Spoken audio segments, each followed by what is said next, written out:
sharing our stories connects us. Listen and be connected. Join us for the conversation meeting weekly at the intersection of community and culture. Hosted by Mario Nunez and Joe King Carter. Man, how much do I love that theme song, composed by Vinny Nunez, my nephew's son. And I tell you what, it's hot, man. And every time I hear it, it just fires me up because it's Wednesday and it's WMNF. And this is 88.5 Tampa. And you are listening to The Conversation. My name is Mario Nunez. I'm one of your two co-hosts. I'm sitting by my partner in crime here. What's your name, sir? Joe King Carter. Yeah, there he is. Let's bring one for Joe King Carter. I had to boost that up. So listen. This is the second Wednesday of the new year. Yes. And there's something special about doing this show on January 1st, which is, of course, New Year's Day. And we made a promise to you last week that we were going to be here each and every Wednesday. And I want you guys to know, understand this in your core, understand this implicitly, that Joe and I are going to be here each and every week this year. That's our goal. We're not going to miss one Wednesday, hell or high water. We got nothing else to do. Well, that ain't true, Joey. Now speak for yourself. I know you got stuff to do, but I think it would be like, we're going to start that streak like Cal Ripken, right? We're going to go Iron Man on you guys. There it is. We're not going to take our birthdays off. We're not going to take, well, obviously, we were here on Christmas Day and New Year's Day. Those are two pretty special days. Yeah, So absolutely. if we can be there for those days, Joey, we're going to be here all year long. How you doing, buddy? I'm doing good. How are you? I'm fine. Do I have the right energy this morning? Is my energy in place? You're good. I'm trying, man. I just wanted to start the show off by saying, number one, we have... get it out, Joey. Get it out. We have laying in rest President Jimmy Carter.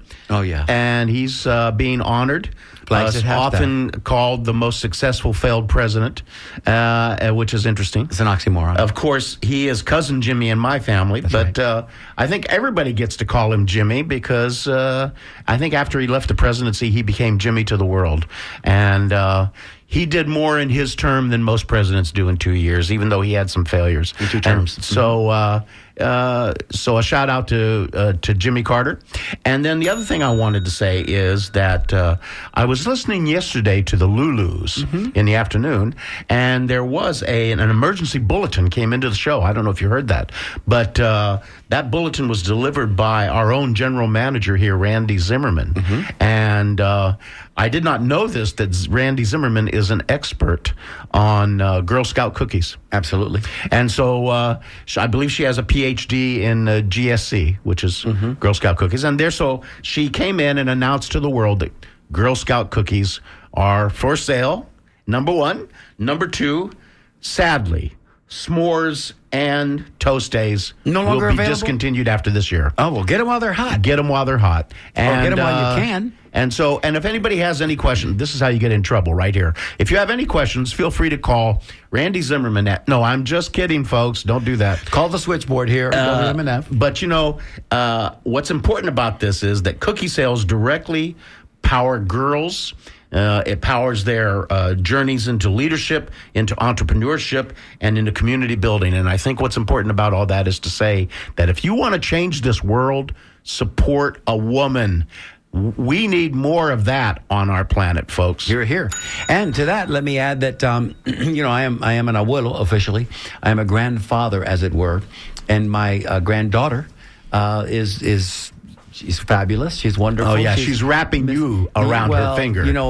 We had a lot of boys dominate the landscape for a lot of years. Right. So girls are now making a little bit of a comeback. A rumor has it that we have another little one coming in July. Oh, congratulations. So thank you, buddy. Thank you. I'm breaking news here. Awesome. I'm breaking news. So the girls are making a comeback. And I told my son this after I told him, I said, what's the matter with you? You can't make any boys? After that, I told him immediately, I said, listen, I said, no. I said, you are wonderful. You are the epitome of a girl dad. And you know what? You should be surrounded by women. And he agreed. He said, it's Nick and the girls. And to that, I told him, I said, listen, guys have been going at this leadership thing for a minute here in our world, and especially in our country. And I said, it's time. It's time the girls step in to the light, and we just give them an opportunity to shine their light bright. Because I think they can do. I'm confident they can do a better job. Yeah, if you go to a third world country and give donations and money to the leadership, it often gets corrupted. If you give it to the women in that community, it gets utilized. It goes to where it's supposed to go. Absolutely. Here, And here. you're going to be able to teach baseball to your granddaughter. I anyway. will. I'll teach them softball. You know what? Girls play softball, and they played at a high level. So there you go. Thanks for saying that, Joey. I hope my son's listening. Hey, who do we have in studio with us today? Well, we have an interesting guest that who's responsible. Interesting and lovely. Responsible as she's an award-winning documentary filmmaker, and Louise Alice, known in social media, full name Louise Alice Krikorian. So welcome, Louise. Thank you. There you go. Put down your phone, Louise. Engage with us now. Yes, well- Everybody out there on social media already knows you're here because we've already got somebody on call waiting to talk to you. Carl, we see you there from Port Orange. Hang in there, buddy. And let's get that mic right here, about 3 inches. There we go. Okay. Nice. Look at her now. There we she go. looks like she knows what she's doing. Thanks for coming in today, Louise. Thank you for inviting me. Of course. So, Louise, let's get to know you a little bit. Where did you grow up? I grew up in Dover, New Jersey. It's central Jersey. Spent a lot of time taking the train into New York, going to Manhattan, listening to Broadway. My mom was a professional singer. She'd sing in Lincoln Center, Carnegie Hall. So Wow. grew up sitting, listening to A lot of voice. concerts, saying, when is this going to be over? But then realizing, as I I don't want to say grew up because I don't think I ever did. Good Peter for Pan you. syndrome. We're all Right, suffering from it. Right. Yeah, good for but you. Just really appreciating music. And I guess I really do owe my mom a lot because she was always singing. I even find myself doing that now in the grocery store. And I'm like, oh my gosh, I've turned into my mom. I well. sing in the grocery store. But she was practicing a lot, playing the piano, singing, and I'd hear different languages on a regular basis. And I think that really helped me learn other languages. Helped you with your ear. Helped and you develop sing, that Right. Right. phonics. Now, do you have siblings? Yes, I do. And My brother actually volunteered here at WMNF when he was in college. Okay. Rick.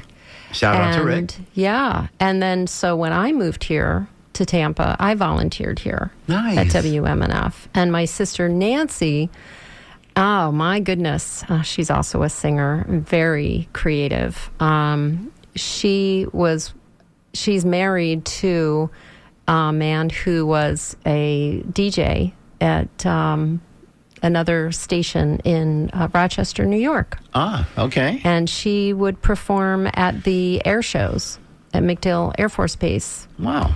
And Interesting. she was the person who sang the... Was she ever recruited to sing Opening. the national anthem? Because, to Yeah. this day, the national anthem remains one of the toughest songs to sing. And we were talking about it before we went on Yes, the air, Joy, yeah. about singing. That would be the one song that I probably wouldn't that's a tough volunteer one. to sing. Yeah. You don't want to try that now? Oh, say you can. No, I won't do it. I won't do it. Maybe I will. Yeah, no, that's what she sang Yeah. at the MacDill Air Force Base for the show. So you grow up around this environment where languages and music is around you, and you're now like a teenager, and you're starting to move toward heading off to school and your life. How does that all go? Tell us a little bit about Well, that. I knew when I was 13 that I wanted to produce film. I knew it When you were 13. That's when I pretty- was 13, that's but early. we're talking about the 70s here. Yeah, that's early. amazing. And Spielberg was around, but we didn't have the internet. Right. Correct. We didn't have cell phones. Right. I didn't know anything about him. Ken Burns was around. Didn't know anything about him. And those two people... Martin Scorsese. Yeah. But I didn't know. And I mean, I certainly didn't have any role models around me. I had a little Did you have an 8 8 millimeter. millimeter? There you go. Yeah, I still have it. And I mostly just record because you're not No supposed sound. to say film anymore. So I would Everything's film. digital. Everything's digital. Yeah, I would film animals, friends, people, whatever I could. Wow. And I just love story. I always loved listening to other people's stories. There you go. That's what I was just about to ask you. Always. Natural storyteller from an early age. Yeah. Yeah. And making up my own, not reading other stories, not reading a lot, just making up stories. Yeah. So, well, you know, I think human beings are storytellers. That's what we are. I mean, I think that's part of our purpose in the universe is to be storytellers. That's my opinion. But I think that if there are extraterrestrials in other universes looking at us, that's what Earth is known for. We are the planet of storytellers. Whether it's fact or fiction, doesn't matter. The narratives are always running out of us. They're coming out of us. Everybody who meets somebody is sharing a narrative. So that's really interesting that you wanted to make documentaries or movies when you were 13. I mean, I think that's really fascinating. I don't think you're going to find a lot of 13-year-olds doing that. Well, now that we have phones Oh, now that of are course, not yes. just for talking to someone. Yes. That aren't attached Everybody's to a the producer wall now. anymore. Everybody's a producer, Right. sure. Yeah. Right. Yeah. Yeah, you can actually Content producing. You can actually produce Of course. a movie Yeah. Yeah. on a phone, Yeah. Absolutely. Now, and people have done it and won awards. Yes, I know. It's amazing too. It's a aspect of technology that's very positive. It's liberating. yeah, it's very liberating. So, do you have any of those films that you made when you were 13? Yes. And do you have you ever Have you looked at digitized them? Have you done anything with them? No, It's I haven't done anything with them, but I do have stories. I wrote one because I love the Muppets. Still to this day. So I was watching the Muppet Show and Sha-Na-Na because they were back to back. If you remember, Sha-na-na-na, sha-na-na-na-na, get a job. There you go, Bowser and Bowser, Sha-na-na. yeah, And Bowser. I wrote a script where. Oh, I don't want to give away the whole story because somebody might take it. Register that bad boy. But Register that bad boy. I wrote a screenplay where the two shows come together because they end up being in the same studio. And I just found that script the other day. Really Yeah. interesting. So those two shows were major influences in shaping kind of Yeah. your storytelling narrative from the time you were little. yeah. And Sesame Street was, is still remains classic. It still remains. Jim Henson, thank you so much. I love Jim Henson. Love his work. Creative energy. So you end up going to college not for filmmaking or for filmmaking? Music, Music. right? Right. And then after music, psychology and education because I wanted to understand how the brain works. Okay. I wanted to understand how we learn. I wanted to be able to map learning. Yeah. And linguistics that naturally fits into Right. that. Sound, Yeah. phonics. I get it. I'm a neurology geek myself too. Yeah. And then graduate school was to get certification to teach. Mission accomplished? And I saw absolutely. I Well, there saw you go. somewhere in your resume you went to Rutgers. Rutgers was for my undergraduate in psych. That's where I did the brain surgery. Okay, now we're getting somewhere. Now, you can't just drop yeah, that. No, you can't. We're burying the lead here. You can't just 'Cause drop we that. didn't introduce you as brain surgeon, so you're going to have to back up and tell us a little bit about that. So let's talk about brain surgery Yeah, at Rutgers. It was a psych class in neuropsychopharmacology. You want to say that? Psych class and neuropharmacology. Psychopharmacology. Uh-huh. And we had to go into the lab and work with the rats. And I love animals. I Yeah, didn't you get were a filming very them good from grade. your early years, Yeah, right? I didn't get Hard a for very you to good cut on the grade. animals, right? Yeah, couldn't do it. I mean, I passed the course, but I realized that's not what I wanted to do because we didn't have PET scans yet. Right. Right. Correct. Correct. That was the technology back in the was 80s. not there. Yeah, wasn't there. I mean, yet. if we had it- MRIs. Yeah, we didn't Right. have what I would have needed to continue my study Yeah. in neurology. So I stuck with psychology, understanding how we learn, and then did my graduate degree at Penn. Hey, just occurred to me, Joey. Can you Yes. imagine the fascinating show we would have if we had Louise Alice with us, as well as Chip Weiner, two people that just are in that field. We could, you know what I mean? It's true. We would get analyzed left and right on that. I mean, maybe we should have that show. That's It's fascinating true. show. We have, maybe in the future we'll start doing guest combinations. I love it.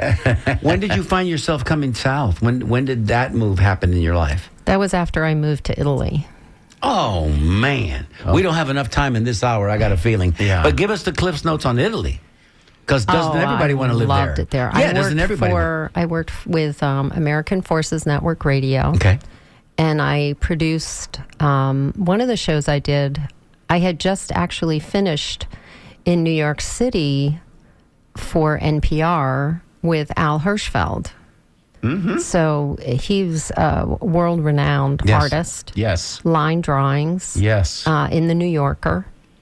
And so I had an opportunity to meet with him and interview him and just produce what I thought and what other people said too was a really good interview with him.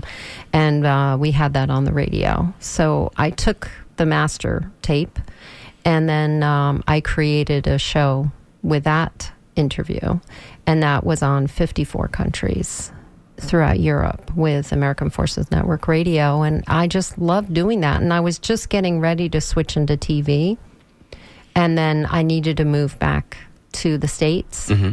And my family members, my brother and sister-in-law, took me in with my then he was 10, my 10-year-old son. Mm-hmm. And that's how I ended up here in Tampa, and I came to WMNF right away.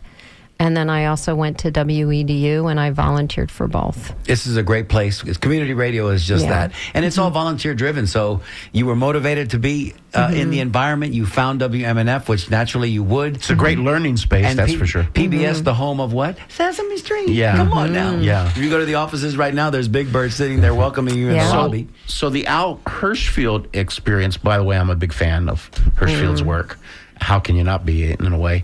That was what I'm hearing is that was kind of your first, something that was kind of like a documentary in a sense, not a documentary, but you were that was your first step toward that kind of thing, because documentary film work and storytelling is very different than other kinds of narratives. Mm-hmm.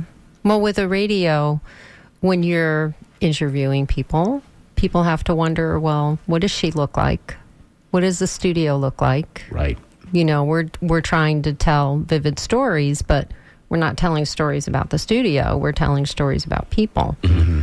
So when I was in Philadelphia, I finished up my graduate work at the University of Pennsylvania, and I started working with radio there. Mm-hmm. So NPR in Philadelphia is WHYY. We listen daily. So, yes. So I'm in Philadelphia, and I'm interviewing people like Raquel Bitton, who just came out with an album.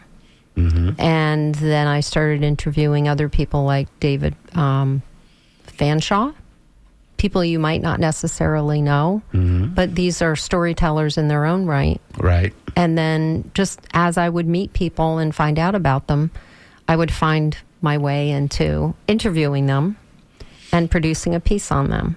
So stories usually find me. This would be a great time to give out the phone number, because we're just about to get into the subject matter of today's conversation with Louise Alice Krikorian. And the number to call us if you'd like to join the conversation. And Carl, we saw you there. You dropped off, but please call back. 813-239-9663. Always send us an email, dj@wmnf.org. You can send us a text as well, 813-433-0885. And Louise Alice, we're going to have to, if we're going to get in any content about Miss Kitty Daniels, we need to probably push the story forward now. Maybe we can introduce Miss Kitty with a song. But before we do that, just tell us a little bit how you got to meet Miss Kitty Daniels. By accident. The most serendipitous, beautiful accident ever. Mm-hmm. So my son had graduated high school and was in college. Mm-hmm. So as a single mom, I had put all of my energy into him, and I wasn't really doing a lot with my music. and I decided, well, I've got an iPad. I'm going to go out and I'm going to start singing. And there was a little dive bar called Loves, and I owe it all to them. Really. I was singing, and Ron Kurt came in. I didn't know Ron. He heard me sing. He said, you need to meet Miss Kitty. And I called up my wonderful friend, Belinda Womack, and I said, who is Miss Kitty? And Belinda's great, too. And I was Aussies, now I'm singing at church with Belinda. And she said, oh, we've got to introduce you to her. So in November of 2015, Ron Kurt and Belinda Womack brought me into Donatello. Almost 10 years ago now. Yeah. Shall we introduce her with a song? Which song can we play for you? This is a song that Kitty wrote about her mom, because she would always think about her mom in her dreams. I see you in all my dreams. It's Kitty Daniels.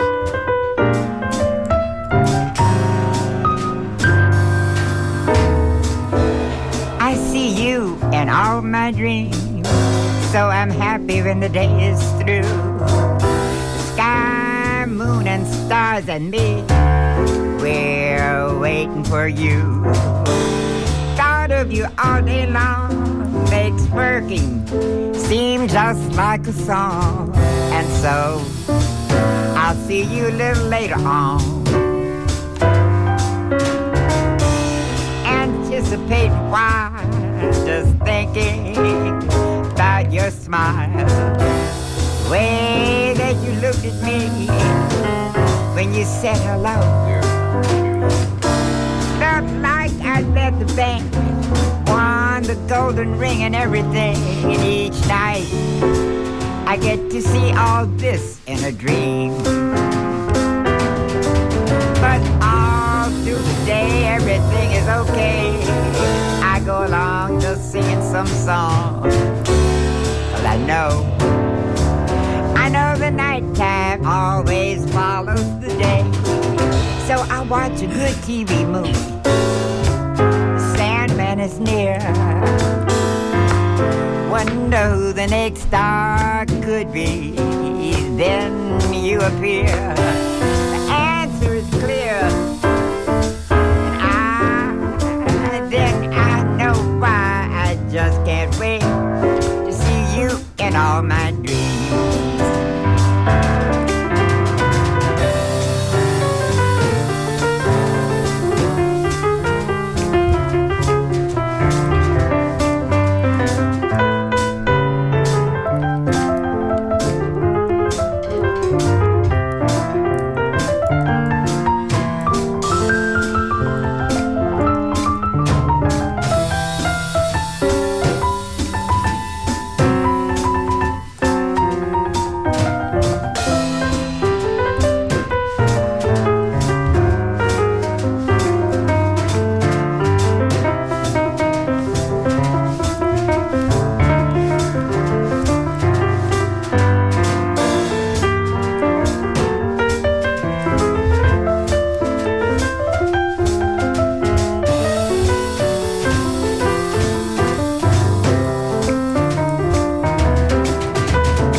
Day, everything is okay.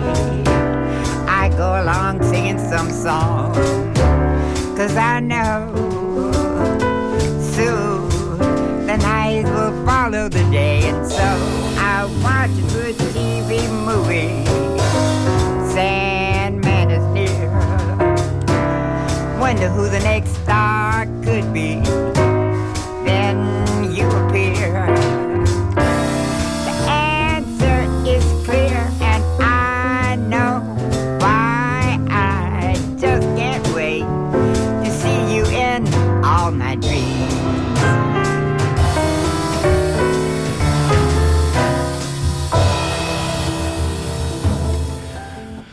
Wow. That leaves you breathless. A little piece of heaven. That leaves you breathless. Yeah. Kitty was all over the keyboard there. Oh, my goodness. Why don't you take a moment and reflect, Louise, and tell us about your dear friend? It's hard to talk about her right now. I think I might need a box of tissues. I got one right here, baby. Pass one over there, Joey. She celebrated her 90th birthday in October 2024 with her partner, who was her drummer, who you just Majid. heard playing the drums. Amazing drummer. Majid also celebrated his 90th birthday in October 2024. How's he doing after this? He's managing. Okay. And she just passed away on January 2nd. And he was by her side. And it's interesting that she always wanted to make sure, as most singers do, that when you're drinking something and you're performing, you never put ice in your drink, ever, because it's not good for your vocal cords. And the last thing that she asked for was a cup of ice. Wow.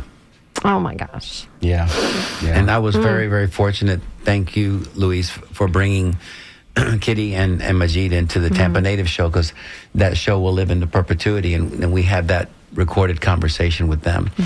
She was just a magnificent human being and a talented artist. Can you tell us a little bit about her history? Her story is that when she was 8 months old, she was sitting at the piano with her mom, and she could hear a radio show called We the People, and she started with one finger playing the song for the show, like the jingle. And people in the room were like, is she playing the song from the show? Is that child actually? What is going on here? She's only 8 months old. Now, I did all the research I possibly could, being a documentarian. Right. I actually called a pediatrician. I said, is it possible for an 8-month-old to sit up? No, because her mom was holding her. So it's possible that she was sitting at the piano with her mom holding her.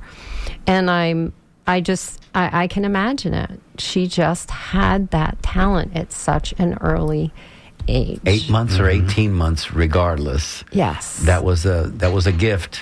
That was obviously something that she continued to work on her whole life, and she lived a pretty long life at 90 years of age. Hey guys, can we take a quick call? I know we've got Delethea here from Tampa, and she's been holding for 10 minutes. Delethea, you're on the line with the conversation. What say you? Hello, Miss Louise. Hi, Delethea. Hello, everybody else. Hi, sweetie. How are you? Thank you for calling. Good. I'm good, and thank y'all. I miss Miss Kitty dearly. I came to Tampa maybe almost 17 years ago.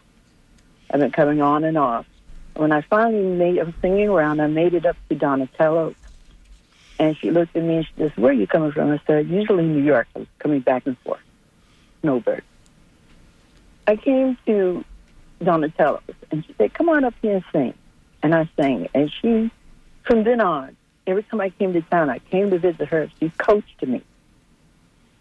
And she taught me how to really look at people and look into their souls while you're singing and touch, look into their eyes and touch their souls. That's what I got from her, to relax and to be able to just let it go. She's such a beautiful person. Her name is Dorothy Daniels. My mother's name is Dorothy, and she used to kid me about that. And when my mother passed, I stayed with her to talk to Miss Kitty, help me through that. And she's just such a loving person. She was such a great, warm teacher. And one of the best teachers I've ever had, coaches in my life. I just want to let people know that. Well, thank you, Delethea, for sharing those heartfelt comments. We, those of us that were fortunate enough to cross paths with her, felt that immediately. That kind of sensibility about her. She was for everybody, and she didn't. She let you know it. So thank you so much, Delethea, for sharing your comments. We appreciate it, and we're so sorry for your loss. Thank you. Yeah, that's the kind of impact she had. I mean, absolutely. She touched many people in the area. I know that. And she was a staple at Donatello. She was there every Tuesday or Thursday? Yeah, she was there Monday, Tuesday. I think Wednesday she had off, and she was there Thursday.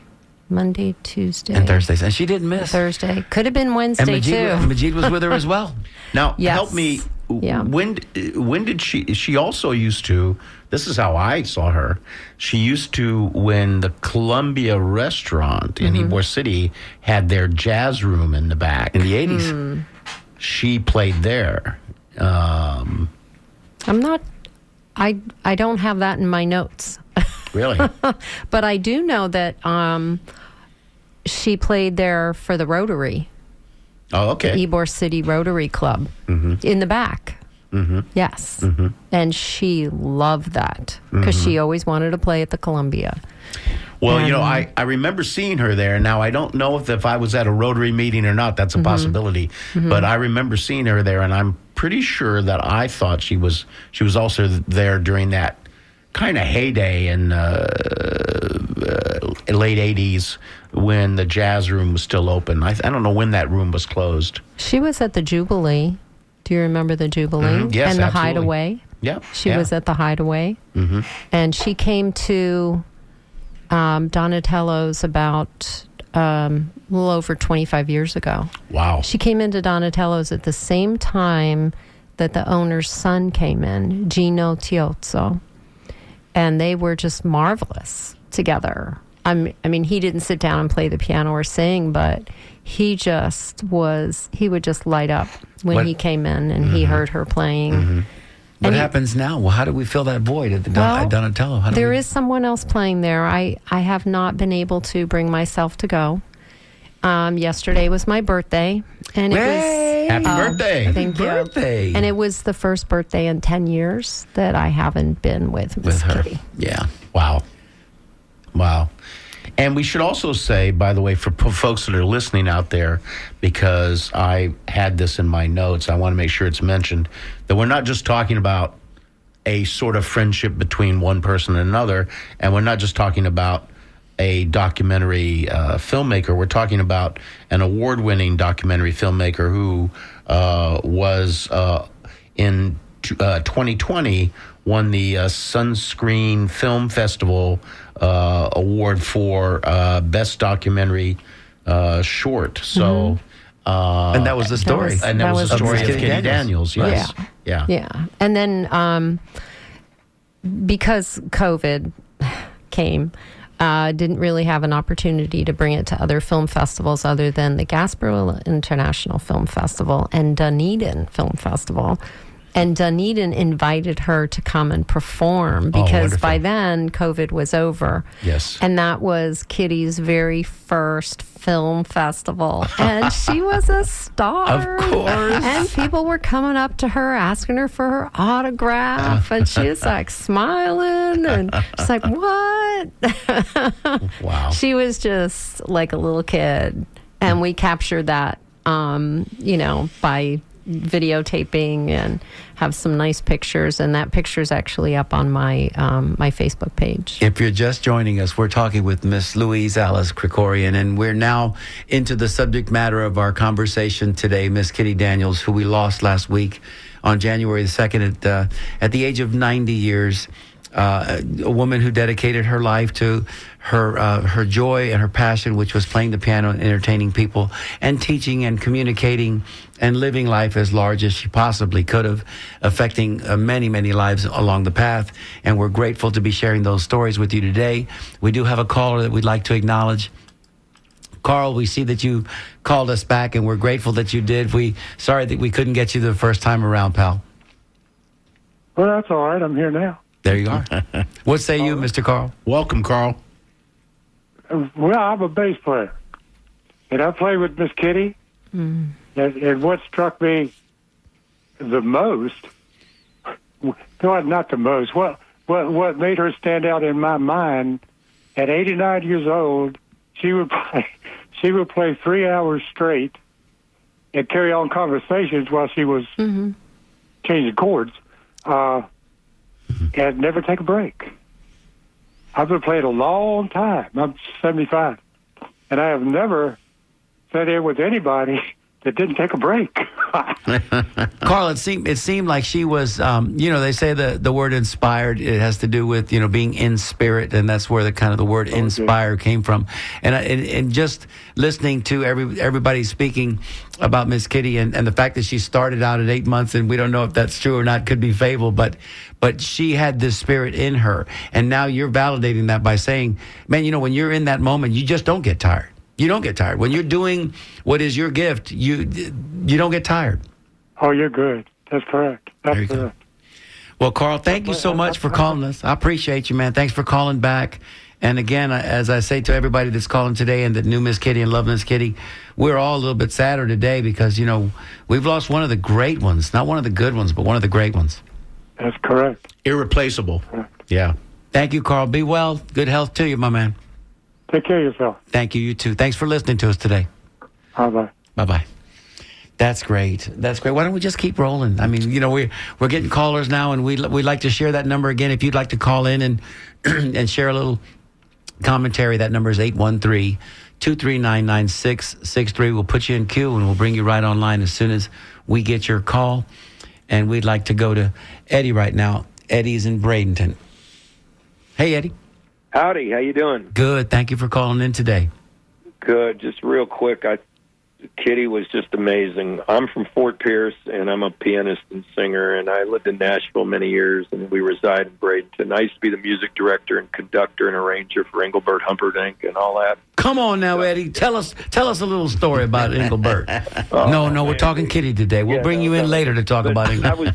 So anyway, we moved down here because my wife wanted our son to grow up with all his relatives. She's from St. Pete, so I didn't want to leave Nashville. But we moved down here, and I was with Engelbert, so I could live anywhere.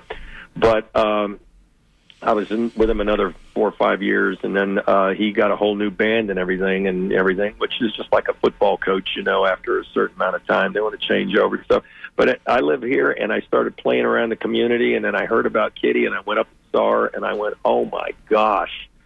And there's a good friend of hers, Ron Kurt from Tampa, that sings and everything. And he brought her, he invited her down to where I play in Sarasota. So she came one night and had dinner with her husband and Ron, and I played for her. And then she played it, took over the piano and played a little bit. I invited her up, and she knocked the place crazy with her playing. And then I've seen her a few other times up in, where she works. And anyway, so I just thought she was fabulous and, just amazing. Anyway, I had just had a great time being up there, hearing her and listening to her and playing with her and everything. So God bless her. Wonderful. Thank you, Eddie. And Thank you, Eddie. She had that effect. She had that effect. You heard it in the previous caller. She just, the energy flowed through her, and it surprises no one that when you relinquished the keys, that she took over the night. So thank you. She was great. Yeah, and I don't take breaks. I just play till I, get tired. I never get tired, and I just, so I'm just like her in that fact because I just love it, love singing and playing. So, but she was amazing. She was just fantastic. Well, Eddie, stay close to us here on The Conversation because it sounds like you might have a story or two that we'd like to interview you one night. So one afternoon, if you would be gracious enough to maybe send us an email here presently with your contact information. That way I can reach out to you. And if Louise knows it, well, I'll just get it from her. Yeah. But yeah, Louise knows all my stuff. Just ask her, and then she can give it to you. And then you can call me anytime, and I can come up there. Or I can just talk to you on the phone. Whatever you need, I'd love to do. We love to do it in person. It's always much more personal that way. But thank you, Eddie, for your gracious comments today. And always good to hear from Bradenton, by the way. There you go. Because Joe, Joe's a Bradenton boy. He was born and raised down there. Yeah. Hey, all right, Joe. All right. Y'all take care. Thank you, Eddie. Happy New Year. Take care. Thank you, sir. Bye-bye. Bye-bye. They had a mutual love for each other. Oh, sounds like Kitty it. just thought. Piano Eddie players are like that. Eddie Tobin's amazing. Yeah. And whenever he came up, she would just give him the piano. So, real quick, we kind of went past this, but where did Kitty grow up? And give us a little pre-stuff on Kitty. So, Bob Seymour used to call Miss Kitty of Ybor City. That's right. Ybor City, born and bred. That's what I the thought. house that she was born in is now the parking garage on Palm. But then Yes. she moved just a couple of blocks away. And she had been in that house for a very long time. But her parents did own a rooming house, which was like the Jackson house. Yes. Of its day, right? And I've been listening to... There were many rooming houses in Ybor City, by the way. So, I've been listening to the interviews that actually Bob and Kitty did when I first started working with her. And she did not say if there were any people who were famous who came to her rooming house, like the Jackson. But that's one of the people who did stay with them had the piano. And so when that person moved out and took the piano, her mom went and worked for a local music company. And that's how she ended up getting the piano in her house. Interesting. Yeah. But Ybor City all the way. She had so many stories about Ybor that I still have on tape. So what I'm doing is would I'm I love to hear archiving them. those. Yeah. How can we do So I'm archiving them. I promised her from the very beginning, because Belinda mentioned it. She said, this should be in the Smithsonian. And we used to have StoryCorps over Yes. here at the Robert Saunders Library, which Absolutely. is like a museum. If you have not been to the Robert Saunders Library, please go. It is a museum. Yeah, it's an amazing Ybor library. City. Yeah. Yeah. And so I heard about the StoryCorps there, but then they stopped recording it there. But because I have all the audio and video, I'm just converting all the audio over to listenable. How do you say that? That's it. Perfect. That sounds good. It Listen, doesn't perfect. sound right. Yeah. So that you can hear those interviews. Right. I'm just taking the audio and putting those together and sending them up. I'm working with USF, the Library of Special Collections, with Andy Hughes? Yeah, with Andy Hughes. And so I'm going to take all of those interviews, Belinda Womack, Bob Seymour interviewing her, interviewing Majid Shabazz, interviewing her children, her grandchildren, and just putting all of that together. So that will be on the special collections. And I would so love to hear those. You know, I'm sort of a lay historian in Ybor City. I've lived there for 33 years, and when I moved to Ybor City, one of the first things I started doing, without any understanding of anything like StoryCorps, I started interviewing elders in the community. I would just, I'd meet them and I'd just, hey, let's sit down and talk.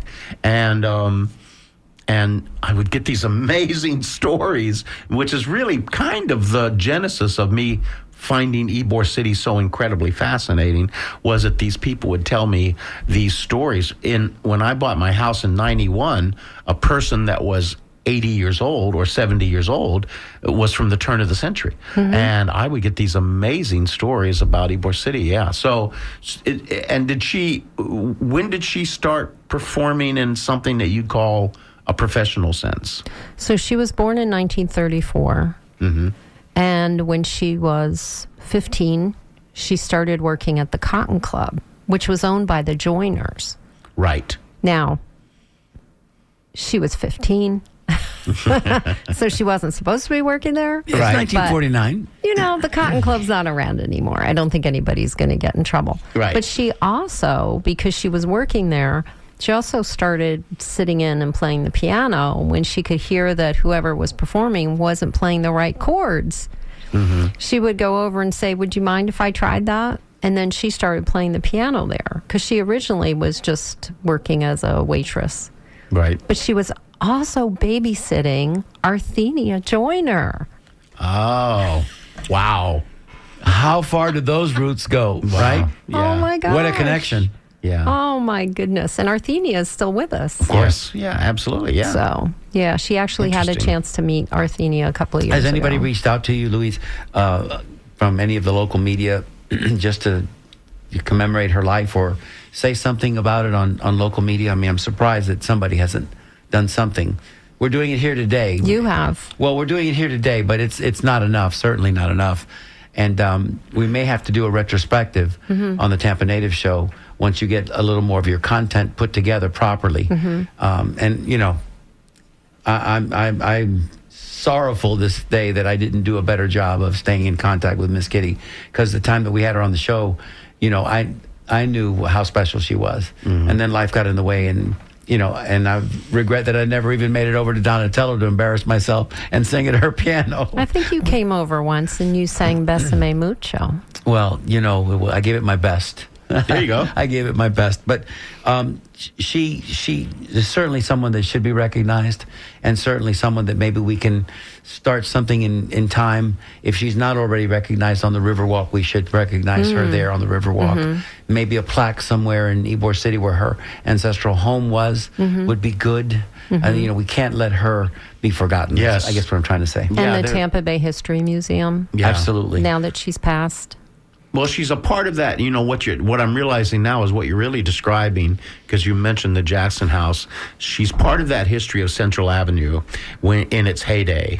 And 100%. Culturally speaking, the reason the Jackson House had people like Ray Charles was because it was right there off of Central Avenue when all these incredible nightclubs were going on and all that stuff was happening in the black business district. And Kitty would have been, as a teen, would have been right in the middle of all over that. it. All over it. So, and that was an amazing. My opinion is that we don't fully even yet, even though there've been some interesting. There's been interesting documentation. We don't really understand the importance of what that district was like at that time, because this is where they filmed Black Like Me. This is where it appears that the twist was invented, if you will. Yep. This is an amazing part of our history, and you can't be involved in Ybor City's history without not. Central Avenue. You start to feel it. It starts to come to you.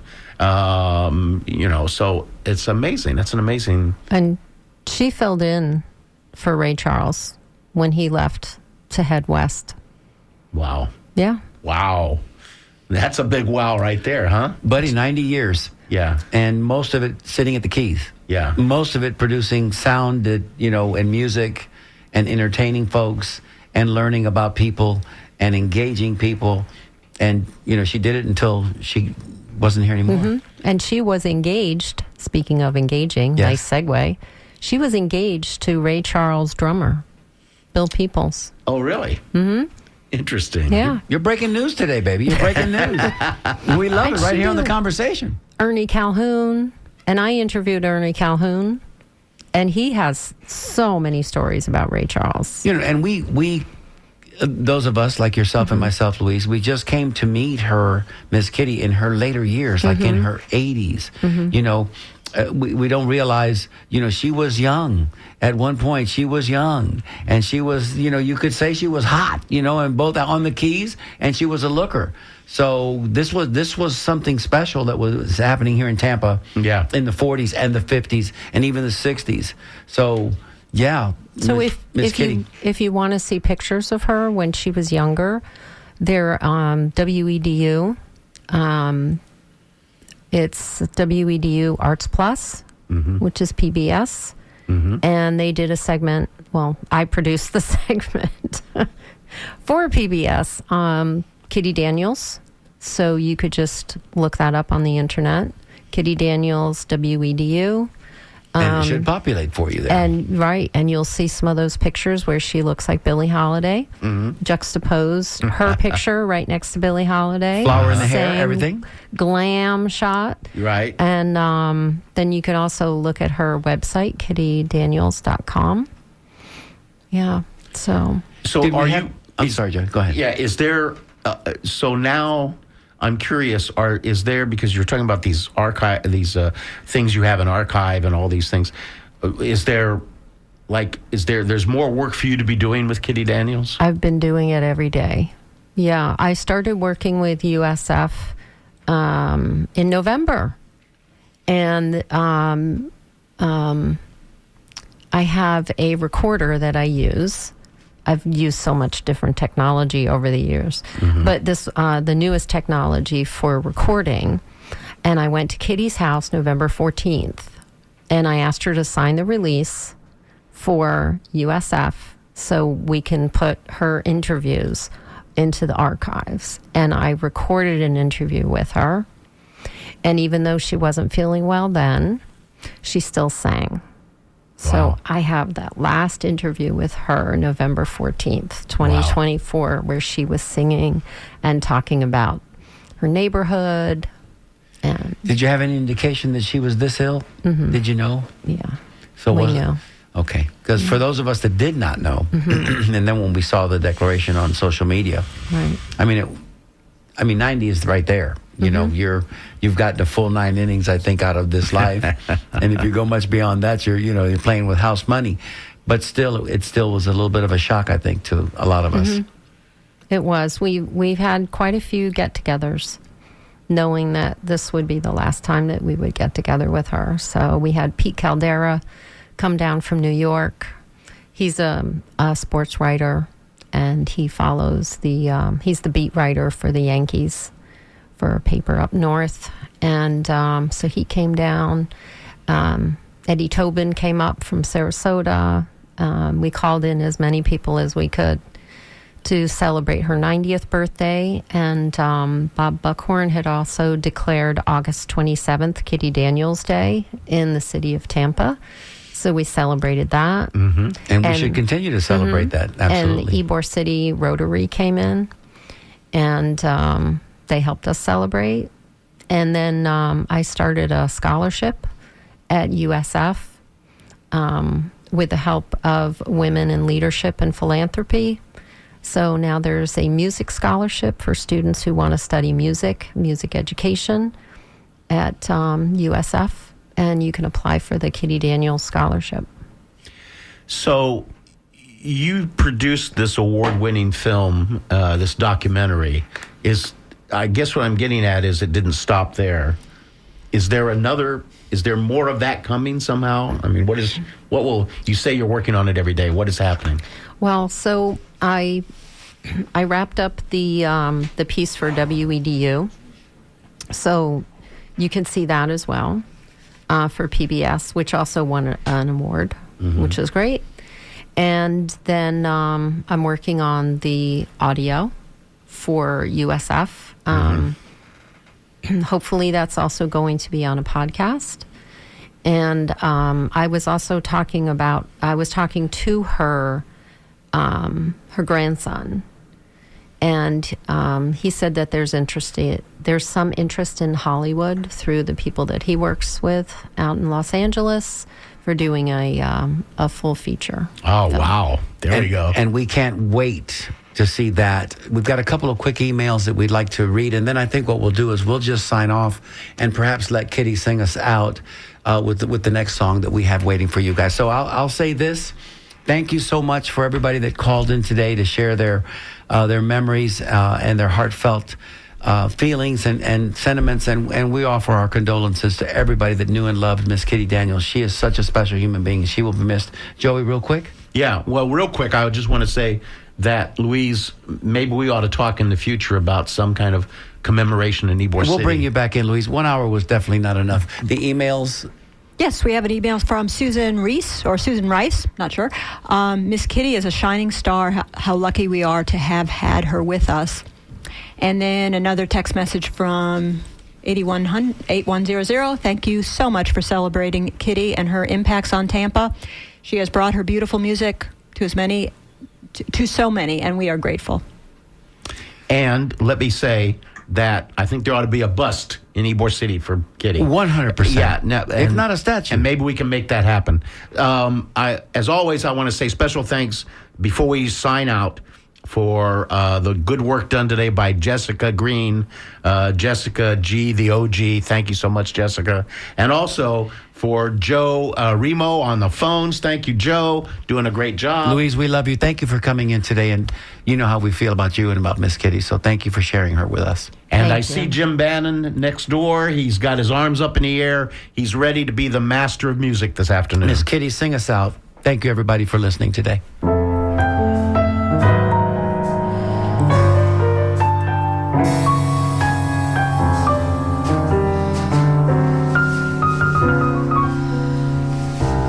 It's not the pale moon that excites me.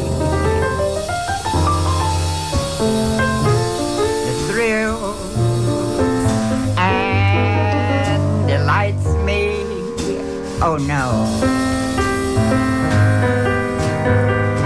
It's the nearness of you.